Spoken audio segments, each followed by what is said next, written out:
ಬಾಗಲಕೋಟೆ ಜಿಲ್ಲೆಯ ಬಾದಾಮಿ ಪೊಲೀಸ್ ಠಾಣೆಯ sub inspector Vitthal Naik ಅವರ 39ನೇ ಹುಟ್ಟುಹಬ್ಬವನ್ನು ಅವರ ಅಭಿಮಾನಿಗಳು ಇಂದು ವೃದ್ಧಾಶ್ರಮ ಹಾಗೂ ಬಾದಾಮಿ ತಾಲೂಕು ಆಸ್ಪತ್ರೆ ಹಾಗೂ ಕೆರೂರು ಆಸ್ಪತ್ರೆಗಳಿಗೆ ತೆರಳಿ ಹಣ್ಣು ಹಂಪಲುಗಳನ್ನು ರೋಗಿಗಳಿಗೆ ಹಾಗೂ ವೃದ್ಧರಿಗೆ ವಿತರಿಸಿ ಸಾಮಾಜಿಕ ಕಳಕಳಿಯೊಂದಿಗೆ PSI ನಾಯ್ಕ ಅವರ ಹುಟ್ಟುಹಬ್ಬ ಆಚರಿಸಿದರು.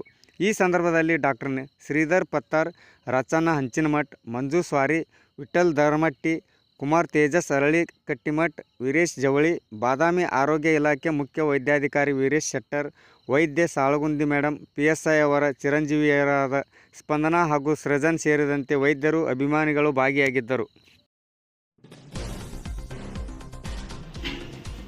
ಸರಿ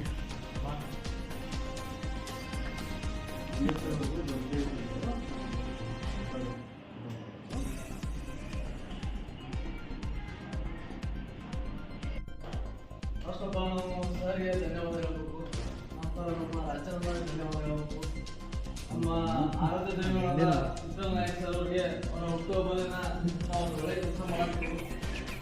ಅದ ಎಲ್ಲರೂ ನೀವು ನಮ್ಮ ತಂದೆ ತಾಯಿ ಇದ್ದಾಗ, ಇವರು ಸರ್ ನಿಮ್ಮ ತಂದೆ ತಾಯಿ ಇದ್ದಾಗ, ಈಗ ಮಾರ್ಚ್ 10ನೇ ತಾರೀಕು ಏನು ಈ ವರ್ಷ ನಾವು ಮಾಡಿದ್ವಿ, ಪ್ರತಿ ವರ್ಷ ಮಾರ್ಚ್ 10ನೇ ತಾರೀಕು ನಮ್ಮ ಕಡೆಯಿಂದ ಏನು ಬರಬೇಕಲ್ಲ ಅವ್ರ ಹುಟ್ಟುಹಬ್ಬದ ಸಂಬಂಧ ನಾವು ಸರ್ಗೆ ಪ್ರತಿ ವರ್ಷ, ಒಂದೇ ವರ್ಷ ಅಲ್ಲ, ಪ್ರತಿ ವರ್ಷನೂ ನಾವು ತಲುಪುತ್ತಿದ್ದೇವೆ.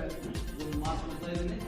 ಅದ ನಮ್ಮ ಸಾಗರಿಗೆ, ನಮ್ಮ ಕುಟುಂಬಕ್ಕೆ ಒಂದು ಆಶೀರ್ವಾದ ಇರಲಿ ಅಂತ ನಾವು ಹೇಳ್ಕೊತ ಚೆನ್ನಾಗಿದ್ದೀವಿ.